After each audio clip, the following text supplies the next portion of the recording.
welcome back to episode 4 of How About Them Pod Boys. Your favorite hosts in the entire world are back again this week to talk another week in the NFL.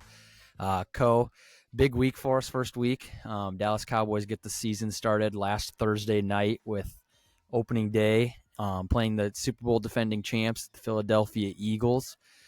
This week, Thursday Night Football takes us to Green Bay with Green Bay and the Washington Commanders kicking off. A little bit different feel on my end, it feels like, with us not being the primetime headline game. But week 2 with another great game to start this year for the NFL with that big matchup. What are your initial thoughts on it? Yeah, obviously those are two good teams, both coming off some great wins. Packers beat the Lions and then the Commanders beat the Giants, but is this at Green Bay?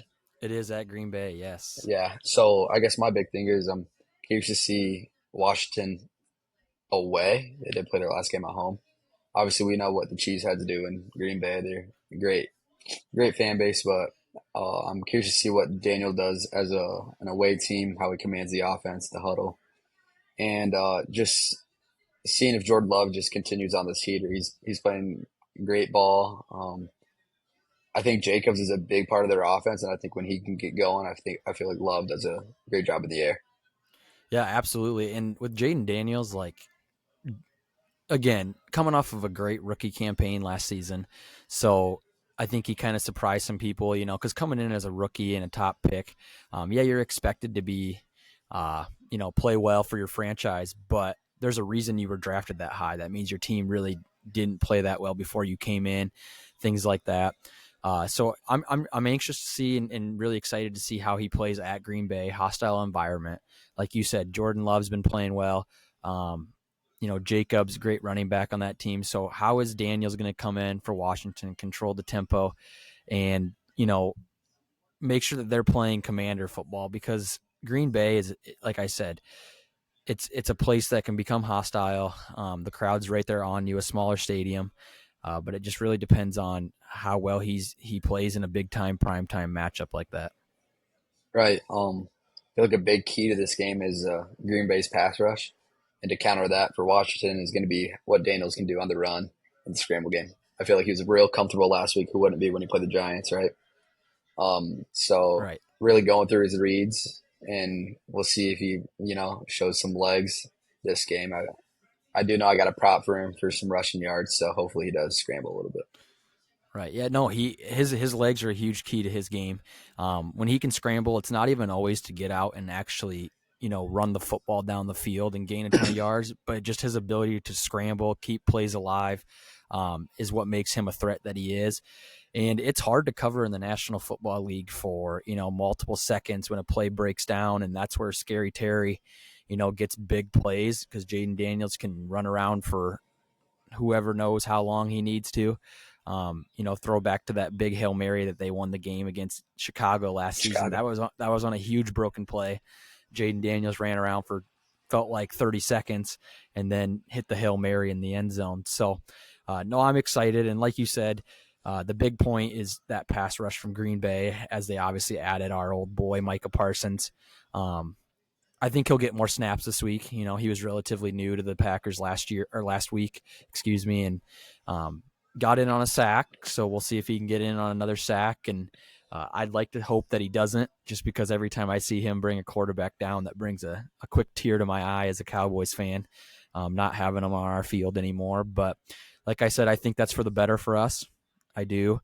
I think it'll eventually turn our way, and hopefully mid-season and towards the end of this year, we'll see why we made that trade and got a veteran in Clark. But we'll get to the Cowboys here in a little bit. So any parting thoughts just for that initial Thursday night game you'd like our listeners to know? Yeah, for sure. Just to wrap it up, Austin, question for you. Commanders sitting at plus 3.5 and at money line at plus 148, and the Packers are minus 174. So if you're going to give one to our fans, would you take money line? Would you take Commanders 3.5? Who do you like? I like Green Bay actually minus 3.5. I do. I think Lambeau's a tough place to play. I think that for Green Bay, I think they're a team to watch out for this year. I mean, they're a well-oiled machine. They added Parsons, obviously. Jordan Love's only going to continue to flourish and get better. We saw that firsthand in the playoffs when he took us down as a 7 seed. So I think that he's just going to continue to get better. They're going to continue to get the running game established. That's where he'll be strong on the play action. And I really think this game maybe gets a little ugly. I think it could even get upwards to 10 plus points against Washington. I don't know what to think of Washington right now. I'd like to say that Washington's going to end up third place in our division, with us being a toss-up with Philadelphia. I'd like to win our division, but I'd still give it to the Super Bowl champs right now. And then I'd put Washington in third place between both of us two teams. So I think this is a game that Green Bay gets out to another hot start. They begin their season 2-0, their campaign, and I think this puts Washington 1-1 in the column. Awesome. Hey, I think we should throw a new segment out here, and I think we should just every Thursday, let's try to guess the first TD of the game. So I'm I gonna love take a it. stab at it, and I'll let you take a stab at it too.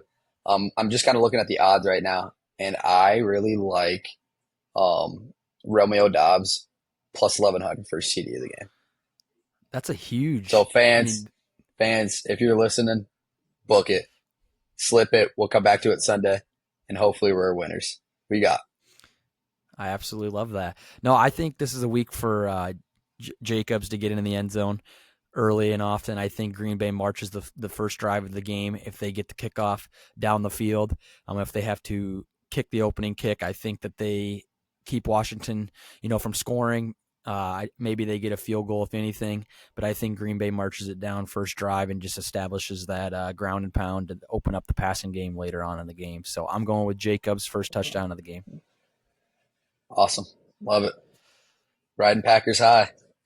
Let's take Well, us into Sunday. unfortunately, I'm not a big green and yellow fan, but I think this is the week, and we always got to root against our fellow Oh, division divisional for rivals, sure. right? Uh, So I'd like to see Green Bay unfortunately win. That makes me almost want to puke when I say that, but it's better if they beat our division rivals. yeah, better in the long run for sure. So we'll jump in. Yeah, why don't we go to part 2 of our episode here, and we'll give the listeners what they're here for. They want to talk about the Cowboys, America's team. It's our bounce back game, right? We start with Oh another yeah, division game. We're going to have 2 under our belts after week 2. And not a lot of people around the NFL can say they get 2 division opponents right away back to back. So for us, I think, this is a huge, huge game. We cannot start 0-2 if we want to get to where I think we can get this season for the Cowboys, and that's a playoff berth. And then once you get in the playoffs, you know how that can go. Anybody has a chance. People get hot. It's about how you're playing later in the season. But like I said, with the second divisional game, especially playing probably the worst team in our division, I think we can all kind of come out and say that New York is probably the lowest on the totem pole of the 4 teams in the NFC East. I think without a doubt, coming back home, opening game at home for us this season, the crowd's going to be awesome, going to be phenomenal. They're going to be, ready to go, amped up for our Cowboys to see them for the first time this year. Where in the last several years, Cowboys have played awesome, right? I mean, we've won a large majority of our home games. There was a stretch there where we were, I think it was 16-0 in our last, 8 home games, or for the past couple seasons. I know we did lose a couple, maybe this past season, but there was a long stretch where we were playing where no one was coming into Dallas and beating us. So I think, we'll get into some of the keys for it, but I think without a doubt, we have to stress how important this football game is for us. yeah. Obviously, it's gonna be great to be back in AT&T. I'm gonna really enjoy seeing those white towels being, swung around and all the jerseys. I feel like this is one where we can't come into um, just overlooking. Obviously, this is a professional football team, right? Um, Feel that we do control the majority of the game. I feel like we've established our run game, which we will do again against this Giants defense, and I think that's going to open up the play action and the deep ball. I think we'll take a lot of shots this game, and I think we do it early. So I think we we really take care of business here, and we establish that we are a dominant team, and that there's levels. And as you said, I think they're the bottom of the 4 in the NFC East. And another thing is, I think we put up 30 plus this game. I agree. I think it's the breakout performance for our offense. And I think that's something that leads into week 3 and 4 down the road. I think we build confidence with this one. I think I agree with you. We go over 30 plus. I think we let Dak even continue to sling it. I mean, he had 34 pass attempts against the Eagles at Philly. So that's you know, huge crowd opening night at Philadelphia. We know how their fan base can be, right? I mean, Right. they're atrocious, right? I mean, they're spitting on you, they're yelling at you, they're throwing stuff from the crowd out on the field. So we're going to be back in our environment, home base, and I think Dak has a hell of a game for us. I think CeeDee Lamb has another over 100-yard game.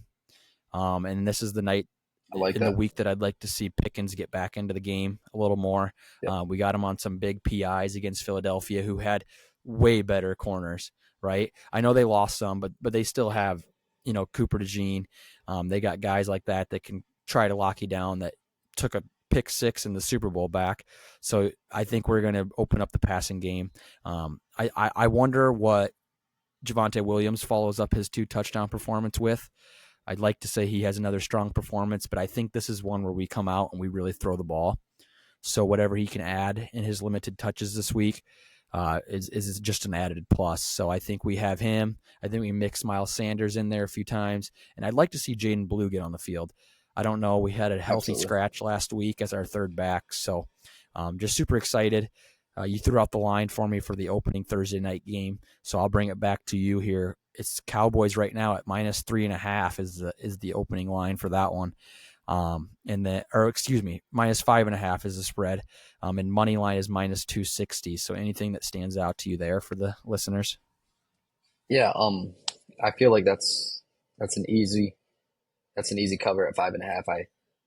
I I don't understand why the line to me I feel is very very close. I felt like we could get him by a touch, and me personally, I would take him 10.5 or even up to 13.5. I think we win by 2 plus. Oh, The line is, you're going 2 touchdowns on that one. oh yeah, oh yeah. Oh, well, I mean, I Washington beats them by 15 at home, and they scored 3 touchdowns and held them to 2 field goals. Defensively, they're solid. They're well rounded, but I feel like offensively they didn't really do too much. I mean, 3 touchdowns is, as a team that's coming back from the NFC Championship, I feel like there should be more to that. So 5.5, I think, is too close. I think we cover that easily. Um, No, I love that. I And guess, I guess yeah. I guess some yeah, so with that for some keys to it, like obviously we know Russell Wilson's not mobile like we talked about in our last episode with Jalen Hurts. But what are you? I mean, how are you game planning for Malik Neighbors? Are you going to have Diggs shadow him, or what would you do? Going into this game, because I think we both know, and Cowboys fans understand that Neighbors is the engine to their.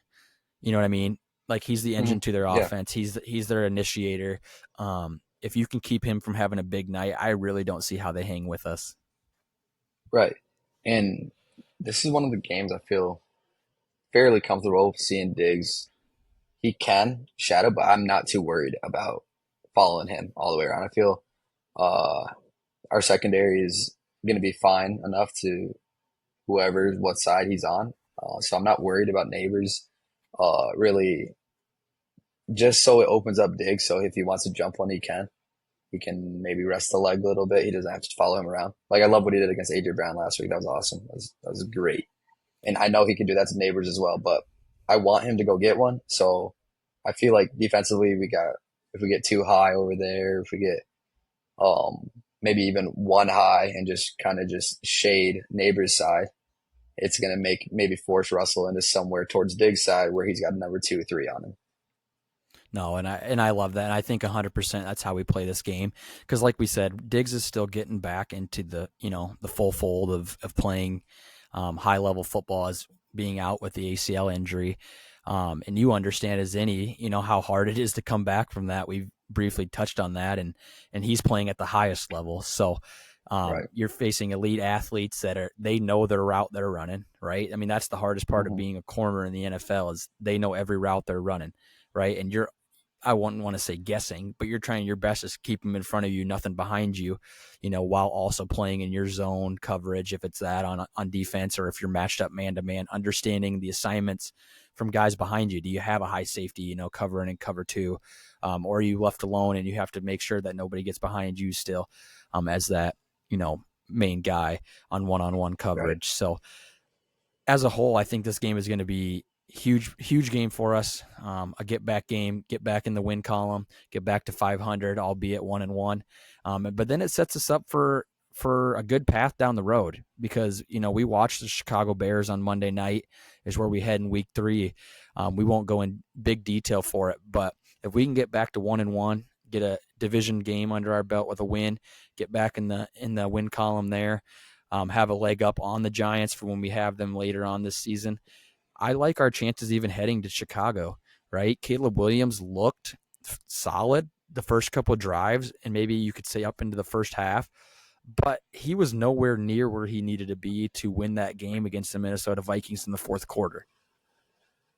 Yeah, no, absolutely. Just a complete dumpster fire of a second half for the Bears. I mean, they just literally fell apart.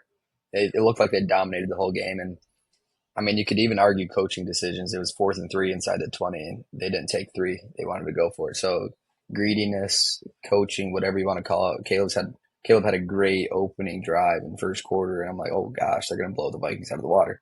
And then McCarthy, I'm still not sold on him. I got a couple of buddies. One of my roommates loves him, says he's the truth, but I don't know. It was great to see him come back, right? Because if you go to the first week and just absolutely just poop the bed like that, and I mean, the kid's got a good mentality from what I've heard all the stories, like him in the huddle, still encouraging guys as a first season starter is pretty impressive. But I'm just not sold on it just yet. Right. No, I'm with you right there. Like McCarthy, I mean, I thought they opened up the playbook for him as the game went along because the first quarter especially, he left with 5 pass attempts, and I was like, ooh, I don't know if they just don't trust him or there wasn't opportunities for him to let it sling yet. Obviously, his game improved just from quarter 1 and snap 1 of the first game to quarter 4 where they came back and made the comeback. So, but like you said, I'm with you on the same page for him. I'm not sold on him. But if JJ McCarthy can go into Chicago and beat the Chicago Bears, I'm telling you right now, our hopefully MVP front runner towards the middle of this season, the guy leading our Right. offense, leading our huddle, I'm taking Dak Prescott at Chicago in week 3 to win that game. So I'm super Yeah. pumped about the opportunity. But like you said, all we can do is look at the here and now, and that's week 2 for us at home against the New York Giants, a 12 kickoff game. You just have to win that game. You can't overlook them. But I think we'll be ready, and I think we're hungry to get back in the win column. Yeah. So just kind of how we, threw it in last week, just your key players. Just kind of give me one offensive and defensive player that are key for this week. Yeah, I think offensively the key is Dak Prescott. I'm going to go with just the main guy, the guy that runs our show for us. For him to be the key, I think he's got to have a 2 touchdown performance. This is a game that yes, they have Thibodeau, and they got the rookie out of Abdul Carter. Carter out of Penn State, so they're going to have a pass rush. But I do think if we want to be at the level we're at, Dak Prescott's got to show that he is an MVP type candidate. This is a game where you have no silly turnovers, something that keeps a bad football team in the game In the type game. of Yep. thing. Right. And when you've played 10 seasons, right? I mean, 10 seasons you've seen every defense about out there. Facing the New York Giants defense shouldn't be something that keeps you up at night in something you haven't seen. So he's my offensive key to the game. Defensively, I'm going to say our defensive line. I think that we just have to dominate the line of scrimmage. I think we have to keep Russell Wilson. I'd like to actually move him from the pocket, when he can sit back and try to find his first option, second option. He doesn't do a bad job, right? He's a little older now. He doesn't have the legs underneath him. So if we get in there, not dominate the line of scrimmage and have our defensive line getting, a yard or 2 in the backfield every time, collapse in the pocket and making him have to move and make decisions on the run. I think that they're a huge key for us. Yeah. Offensively, I'm going to take the O line. I feel like if the Giants' core and mentality and best part of their team is going to be their D line with Thibodeau and Carter. And don't they have Dexter Lawrence too? Yep. That big D tackle. So I feel like offensive line are gonna have to hold strong, kind of establish a run so we can open up the pass for Dak, and I think that's going to be the biggest key to us offensively. Defensively, who are you taking? 100%. Well, defensively it was the D line I took Oh, the for D us to line. break. Yep. Yeah. Yeah, right. And who? Yeah. So who are you going with? And with that D line, I guess I could break it down a little more. Uh, I think Fowler Jr. I think Dante Fowler gets in there for some rushes. I think he does brings down Russell Wilson a couple times. I think this is also a game Kenny Clark makes a huge name for himself. Love And I'm that. not even talking about getting in and getting a sack, but I just think being that big interior lineman, I think he dominates the Yep. line of scrimmage against the run. He holds his own where they have to throw the ball several times, and that's not what the Giants really want to do. I mean, their identity is still to get Tracy going, Tyrone Tracy going, and then that opens up neighbors down the field and Wandale Robinson and guys like that. So they have weapons. So I really think it's going to come down to our defensive linemen and why we brought you in, Kenny Clark, as a veteran to our team, is to take that next step, be that leader, and dominate. Yeah. Yeah, and that's solid. I think, like you said, Kenny does kind of show up and establish himself, even if it's not on the stat sheet. He's going to make his presence known. Defensively, I'm going to take Malik Hooker. I did see him and Deron Bland are on the injury report this week, limited or did not practice. I don't know which one was which, but I think Malik Hooker needs to do his job firmly this week, whether that's some deep ball, Russell Wilson's moon balls he likes to throw. If he can go get one, or even just filling in the run if it gets past our linebackers. I feel like he needs to really fill and just impact the game in one way or another, whether that's in the air or making some tackles. No, 100%. And he's kind of one of our headhunter guys, too. I mean, we've seen him blow up dudes on slant routes and just kind of making people understand that he's there, right? I mean, you Mm-hmm. got to understand that he's a guy coming downhill. He's ready to back up our corners and guys like that. So I love that pick 100%. Um, let's go to our last segment for this episode and talk about, some of the big games coming up this week. We talked briefly about the Thursday night matchup, which is a big one. But looking at the schedule, I don't know if you have that pulled up in front of you or not, but Yeah, what let are me get some that pulled games up. what you like on Sunday? Is there anything that catches your eye or anything that you'll be trying to watch for come Sunday?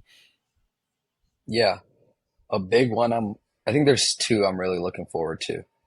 Um, if I'm not mistaken, yep, the Eagles Chiefs. Would love to see the Eagles go into Arrowhead and just get absolutely blown out. Would love to see Mahomes kind of just bounce back, knowing the guys he has and just kind of established after the first week. It's kind of like over the head onto the next. And just, I mean, excited to see a Super Bowl rematch. I mean, I hope Mahomes, it's in his favor. Would love to see the Eagles go down, and that brings us back to 1-1 throughout the whole division. So, I mean, if they could, this is one we need them to drop. It would have been great if we could have got them in week one, and then they get got by the Chiefs. It makes them 0-2. It's tough to come back from a two-loss start.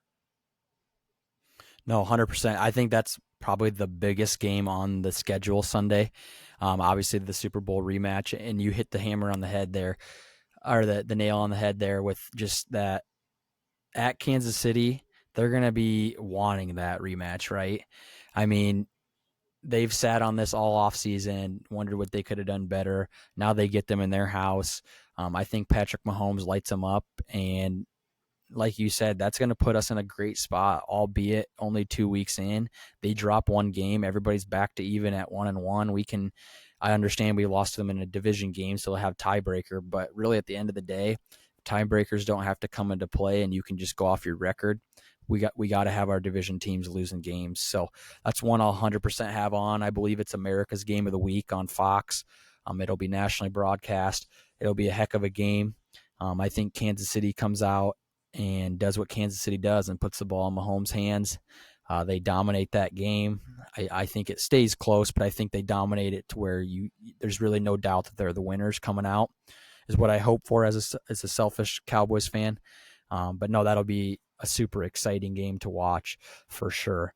Another one that kind of caught my eye, and then I'll see if you had anything else on there, is kind of one that they put on primetime 7:20 game kickoff on NBC. Was supposed to be the Kirk Cousins reunion. going Yep. back to Hmm. Minnesota, kind of a fairy tale there. But obviously, you've probably watched Netflix series quarterback, and watching the NFL that you saw he got benched late in the season last year for you know Penix, and Penix. Yep. Penix had a good first week. I know they lost to the Bucks, but I think Penix goes into Minnesota and has a good game.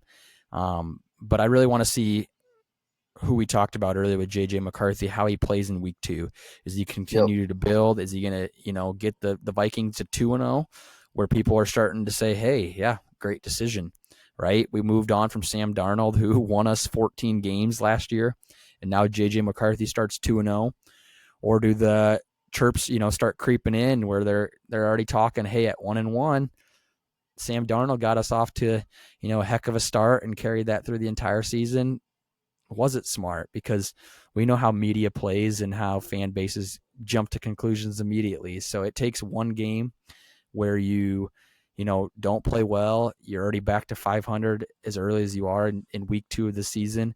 And fans are going to be saying, hey, O'Connell, you got to figure this out. Is JJ going to be the guy? Because we had a guy in Sam Darnold. So that's another one that caught my eye.